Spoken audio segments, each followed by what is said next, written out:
This is Florida Natural Farming at Frog Valley Tropical Fruit Farm. I'm just looking at my philodendrons. This is philodendron Burley Marks. No, Jose Buono. And it's got a new leaf on it that's very variegated. This is kind of a new plant.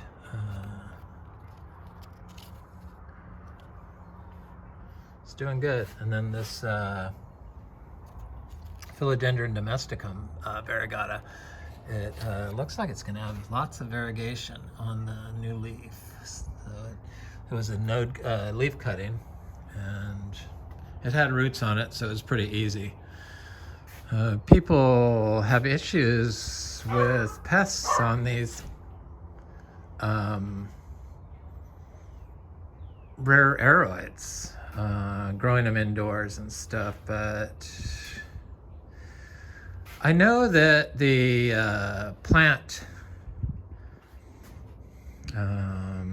these plants in particular can withstand pest pressure just because of their makeup. They're a high calcium oxalate internal makeup. But we don't have any pests. I've never seen one bug on any of our plants in here, but we grow in biodynamic compost. That's how we grow everything. A lot of people don't know what compost is. This is that Philodendron maximus that I'm getting ready to plant outside, but it came with a lot of fertilizer in the pot, so I put it in this biodynamic compost. And this biodynamic compost is mostly a finished product. It's our bedding and our cow manure and our shavings, pine shavings, and some grass hay, coastal grass hay that's been pissed and crapped on. And 50 pounds a day I apply outside, but it's the same stuff in the compost pile, but then I add the biodynamic preps, some bokashi compost, and I have our biodynamic compost in about a year after that. I don't believe in thermophilic compost. I think that's processed food for the soil. And people get confused about what compost is. And really an easy way to know that you have good compost is to let it dry out and see if it forms aggregates. And if it forms aggregates, you got compost. If it doesn't form aggregates, little balls of dirt, then you have to age it some more and possibly add some life to it, or some input like milk or a handful of soil where the soil is aggregated, and then let it cure some more. Because when you have something like that, it can turn what they call anaerobic and be putrid. So you don't really want that. Or it could just leach nutrients from your soil in the case of like wood chips that your plant needs. So I guess Paul from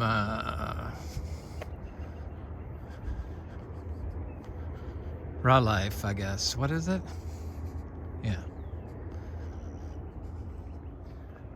I'll think of it. The YouTuber is going to be here to film. And we have kind of completely different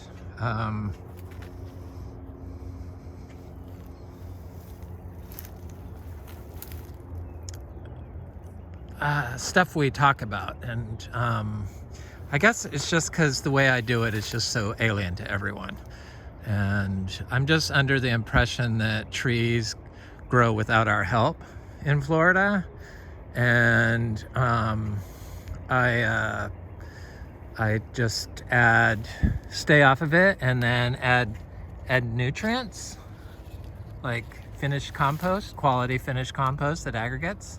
That's mineralized carbon. That's what you want. You don't want the stuff that doesn't aggregate, that just stays as finished carbon. So if it's not aggregating, you need to add some stuff to it, like some aggregated soil. And let it age some more. So we get tons of mangoes on our trees. I mean, I've never seen mangoes produce so much.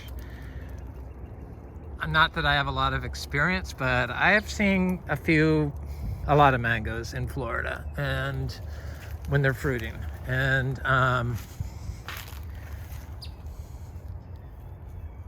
they do good here, and we don't water them. See, trees grow on their own in Florida, and if you have an undisturbed wild system that, like the cat, hi Shelly, that you're not walking on,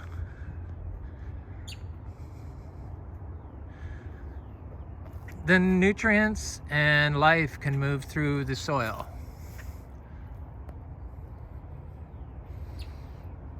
And the biology swarms to the root of plants,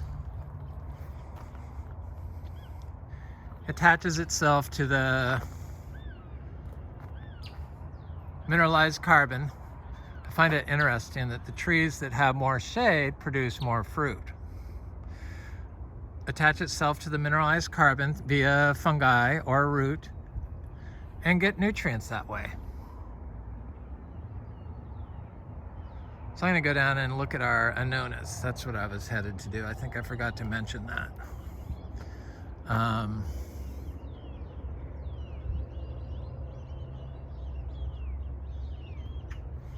think a lot of the problems that people have in the urban areas in Florida trying to grow their tropical fruit trees is due to the amount of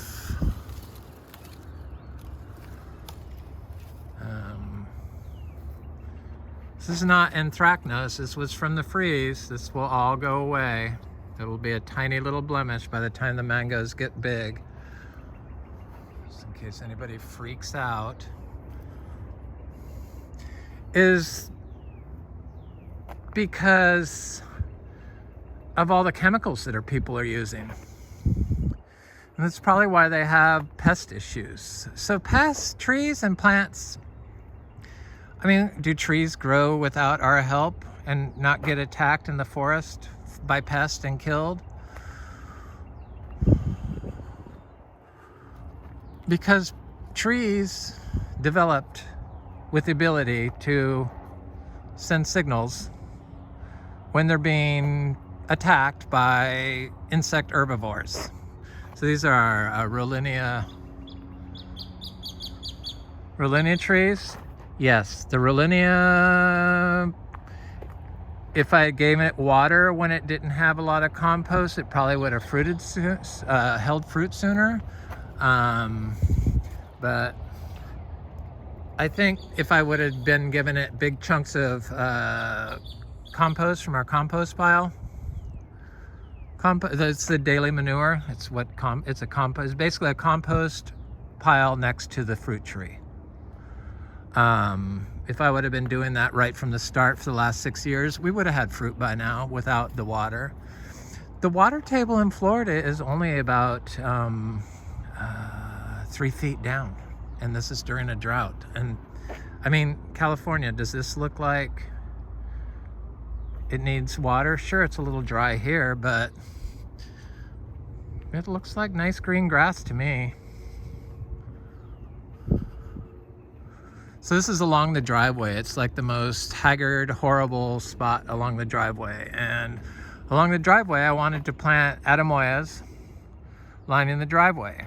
But when I started looking for Attemoya trees 6 years ago, I couldn't find any, like 2 or 3, and if that 8, I think 8 I found at once, and I needed a lot. I mean, we have a lot of sugar apples. These are all sugar apples, so I planted sugar apples. That's what I could get. But we now are growing the Attemoyas and fruiting the Attemoyas from the original trees, and I'm planting them out. So these sugar apples don't get any water. Sugar apples and Annonas in general, probably, you know, Ilama, custard apple, sugar apple,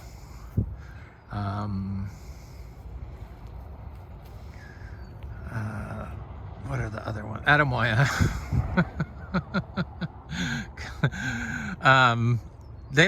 You need to plant them on mounds. You don't want to plant them next to standing water.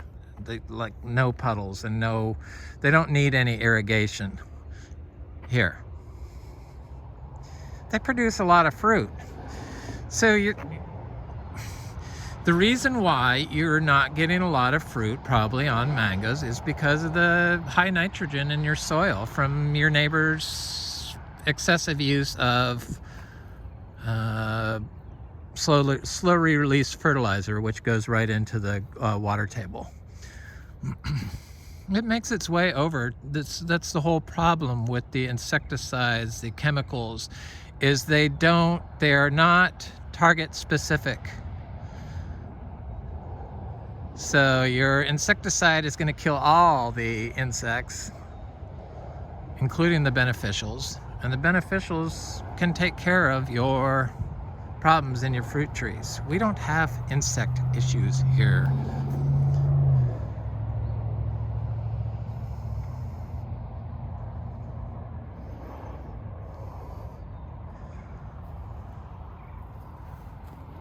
I mean, these sugar apples look good and they produce a lot of fruit. In the past, I felt like they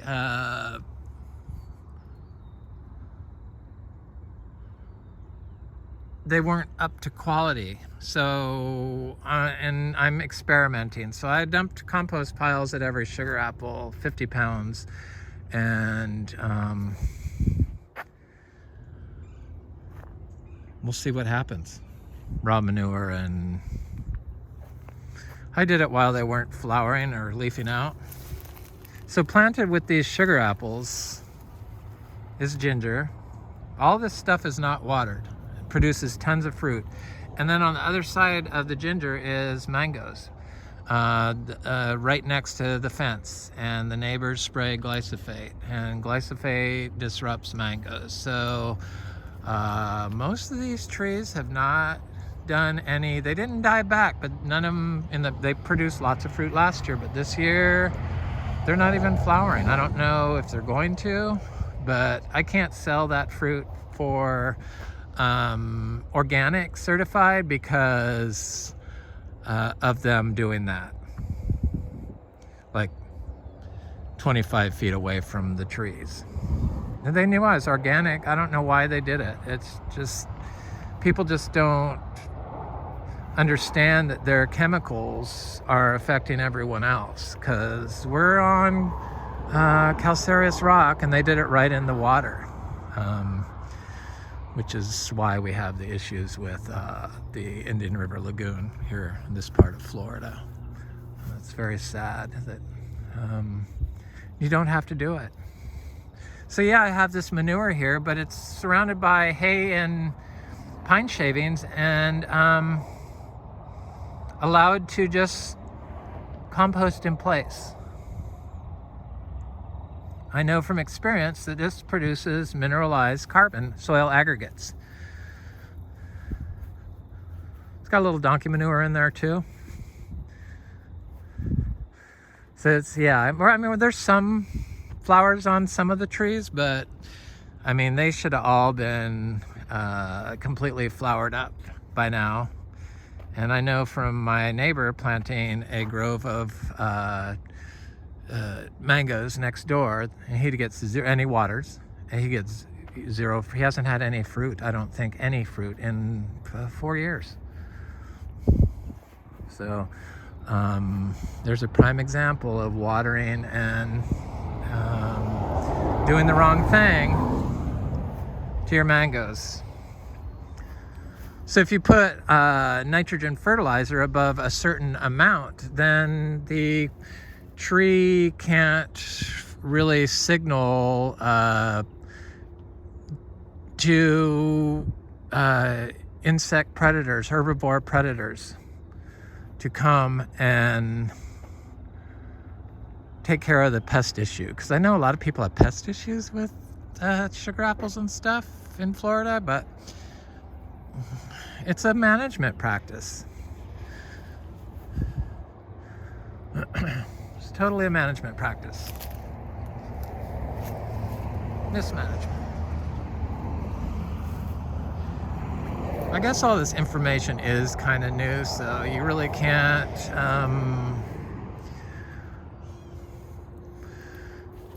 eventually everyone will switch over. It's just that, I mean, the information's out there. It just hasn't been broadcast and studied because the schools are a little slow and nature doesn't provide any financing to write curriculum. Still have these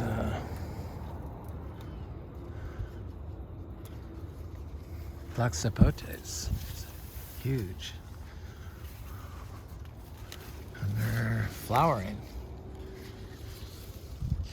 So I found it interesting. We had a vet here yesterday because we had an emergency. I don't want to talk about it, and so that's kind of why I'm making this video.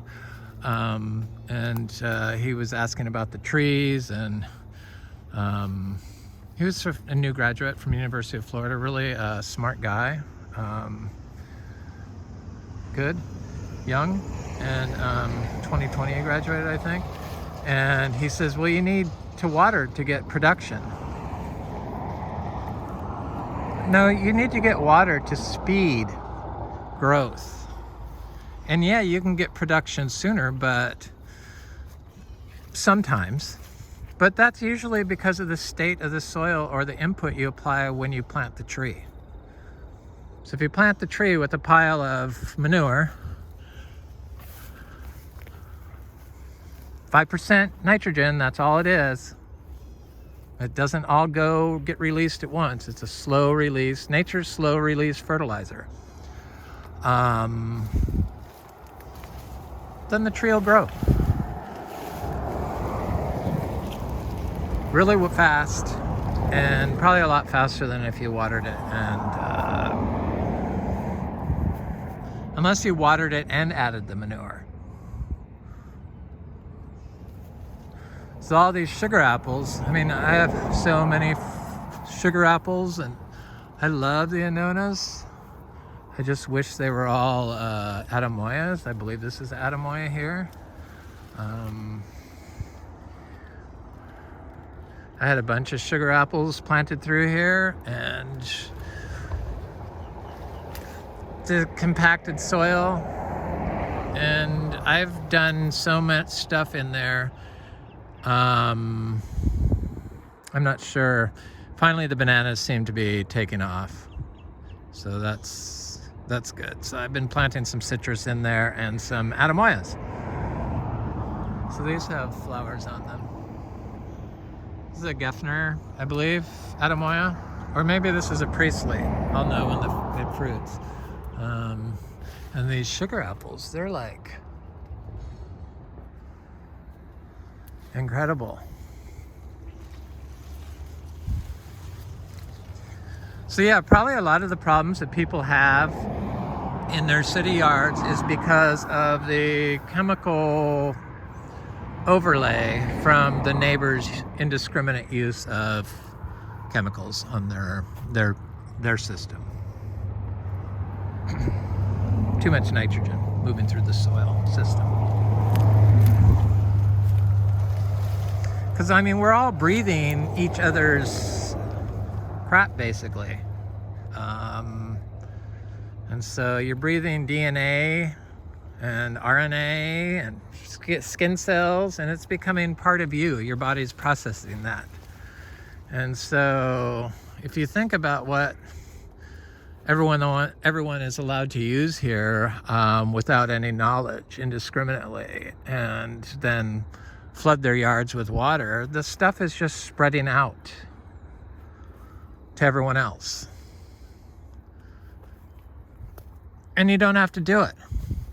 Their whole argument was that the manure causes E. coli. Well, no, the way that you're managing the cow from that manure from your antibiotic-filled cattle and hormones and eating glyphosate-ready corn and stuff like that in feedlots produces your E. coli ponds and stuff. That's when it becomes a problem. When the natural system can't process it and combat the bad pathogens and turn them into, I guess they are plant beneficial, because E. coli is everything is a super nutrient accumulator, and E. coli even is a hyper nutrient accumulator. Everyone's eating each other's nutrients, and these chemicals, they just are biological disruptors. That's their job. It was a kill and replace mode done by the chemical industry. I haven't even gone into the fungi. Look at this Ilama Genova red. I mean, those leaves are stunning. And the flowers. She's gonna give me fruit, please, this year. Beautiful tree. Oh yeah, one's open. Yay.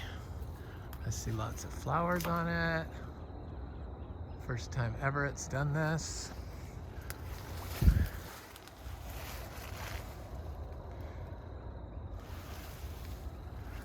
I don't know. It's all so depressing, and it's just the knowledge and the information and the speed of that information. It's just getting it out there, letting people know, because I mean, it comes down to common sense, really. I mean, it's just trying to get over to this flower, but I can't, so I'm just gonna zoom in.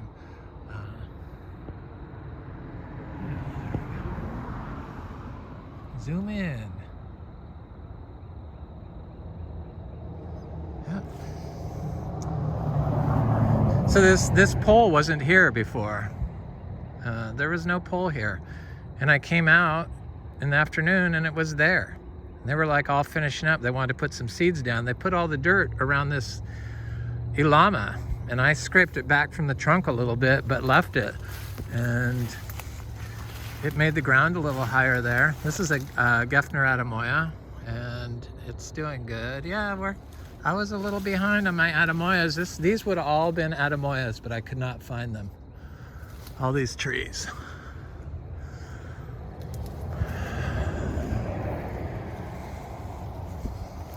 It's like my favorite fruit. I mean, I flew to California to go to farmers markets in LA and Santa Barbara. I didn't make it to Santa Barbara. They had the same sellers in LA, Santa Monica. And so I love Annona fruit. And Annonas were one of those trees that I wanted to grow Attemoyas and Rolinias. I like Attemoyas better than Cherimoya. In general, I haven't had all the Cherimoya. I've had some really good Cherimoya, and they're huge, but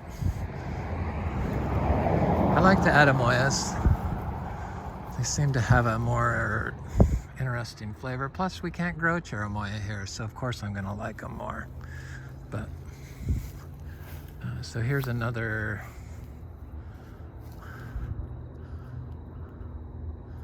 Attemoya. Thought I had another Ilama. I know I do. It's a Attemoya here.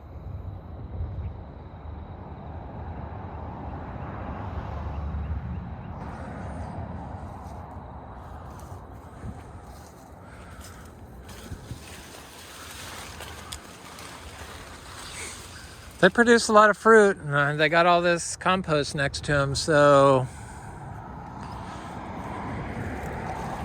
I know that this formula with the manure and the pea and the hay and the pine shavings, all organically approved, source is a good, it forms mineralized carbon, so I don't even have to worry about it not breaking down correctly in those small piles. That's the key, small piles. It assimilates into soil sooner. So, I mean, look at these trees. They produce a lot of mangoes. Even our mangoes that had powdery mildew, the powdery mildew did not take the mangoes off the tree. It only cleaned up the flowers off the tree.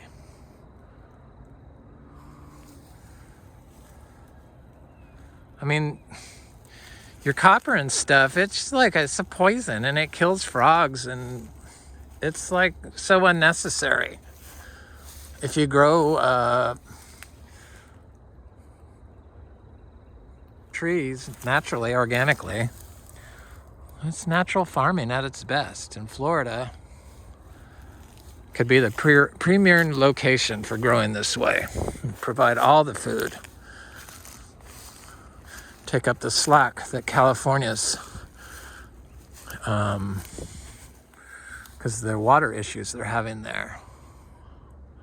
With higher quality products. I mean, mangoes are so much better than almonds and wine grapes. Those trees produce lots of fruit, and just without being watered. And we're gonna have mangoes this year, people.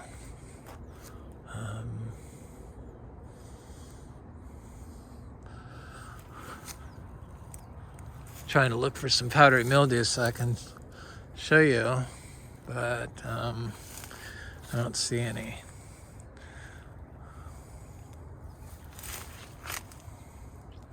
And there's a custard apple tree over here.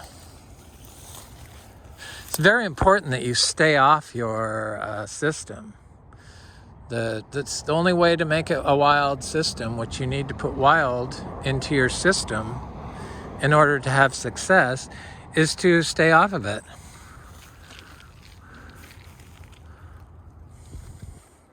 This is that custard apple tree that held its leaves all winter, but it's just trying to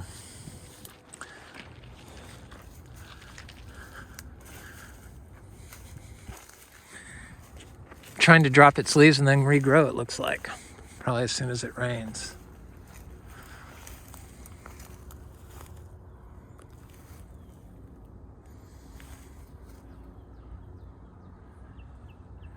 And this is kind of how trees roll when you fertilize them correctly and let them express themselves naturally.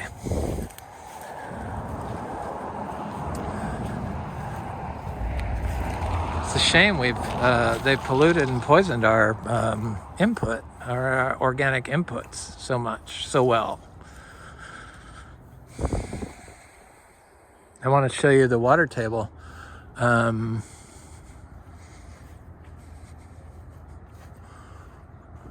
Just so you know how high it is here in Florida.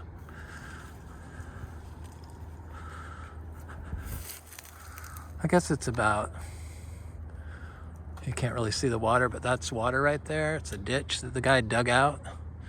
And then he scraped the dirt off our side and put it in his embankment over there.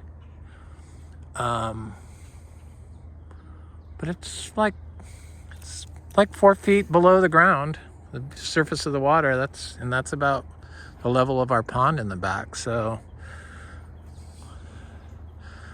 that's how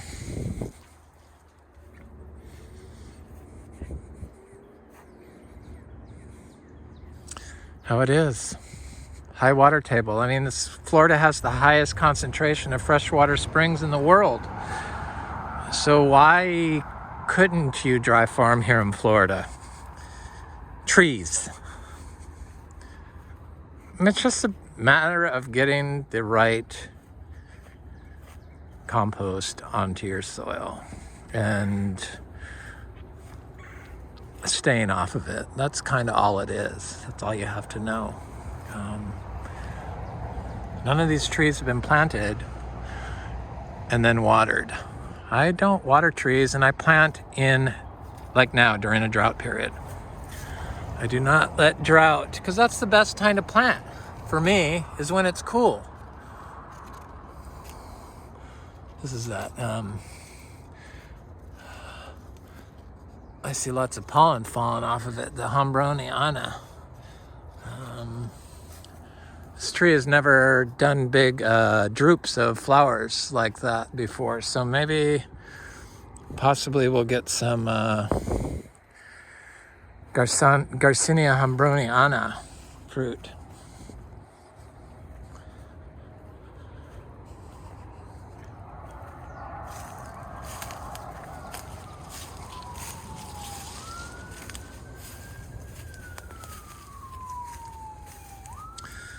Just going to show this red Garcinia and red flowering Garcinia just so you could see the flower. I mean,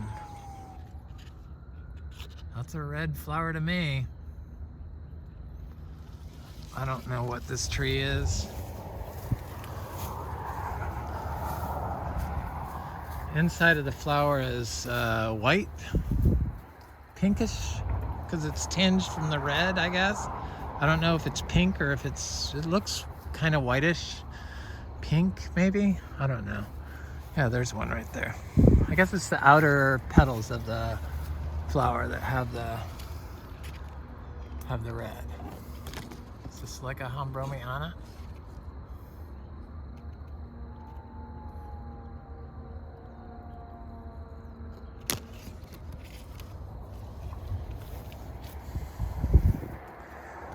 No water, Garcinias.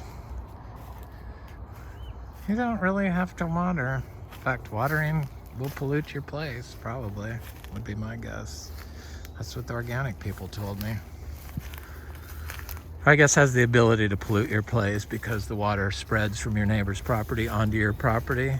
When it moves, it like flows through the soil system into your property, or the water is polluted itself. Anyway, this is Florida natural farming. You can natural farm in Florida. It's very easy. Have a good day.